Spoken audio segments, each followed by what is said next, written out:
My name is Warren Spector, and I'm the studio director at Ion Storm. Thief Deadly Shadows is the third game in the Thief series, so we're wrapping up a trilogy that Looking Glass Technologies started about a decade ago. But we're also trying to make the game accessible to people who weren't exposed to those first games. We have a user interface that I think anybody can just sort of pick up and play. It's very straightforward. We have a very small tool set, very focused tool set, and a very richly simulated world. So there isn't a lot to teach people about in terms of user interface. So I think that's one thing we've got going for us.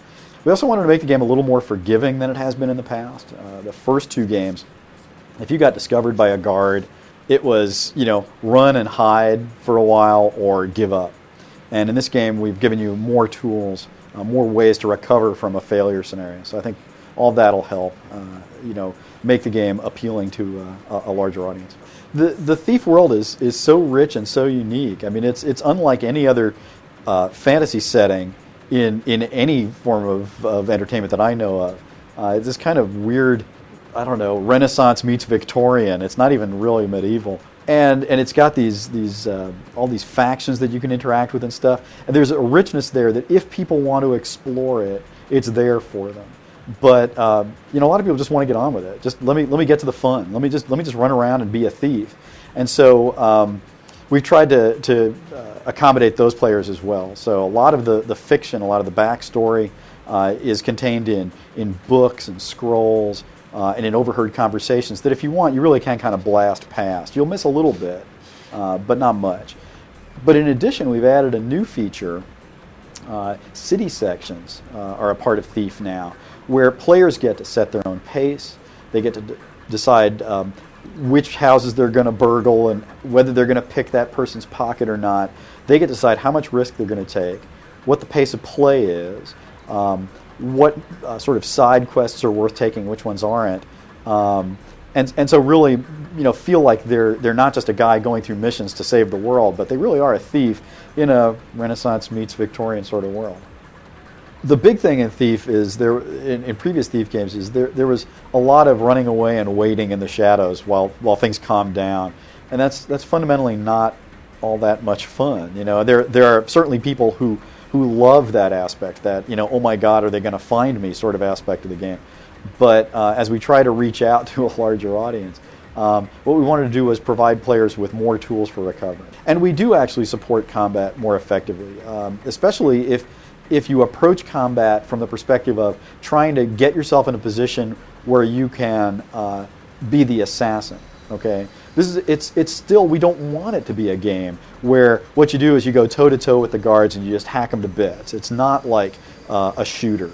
Okay, but if you just use your head a little bit and you attack from the shadows and you attack from a distance and you attack from positions of advantage, which you can get to using your stealth skills, then you can play this game out as the deadly assassin, which was difficult at best in the earlier games. Only the very, very best players could really get through, killing everything that moves. And we want to support players who feel like playing that way.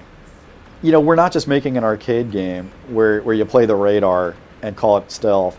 We're all about simulating a world and letting you decide how to use the objects and frankly the characters and the geometry in that world to create the stealth experience that you want.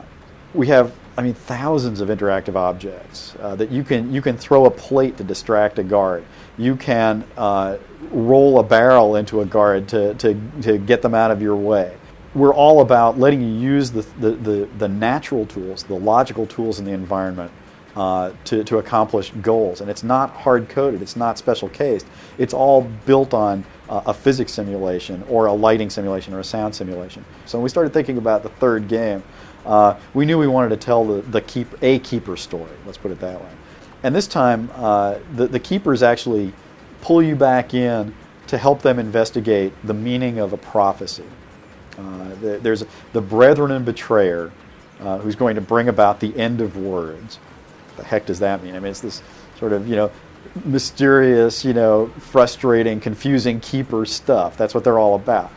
And as you investigate this, you become the leading suspect for being the brethren and betrayer, the one who's going to bring about the end of the world as they know it. You spend a lot of time being chased by keeper assassins while you're trying to discover who the real brethren and betrayer is, while you're trying to discover who the real villain of the piece is, who may or may not be the brethren and betrayer of prophecy. And at the end of the day, you have to decide the fate of the city, and it really does come down to the player deciding how this world should look after the game is over. I mean, it's kind of magical, actually.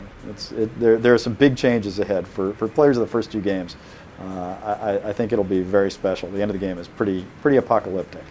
The other day we had our first start to finish playthrough, so we're solidly in alpha at this point.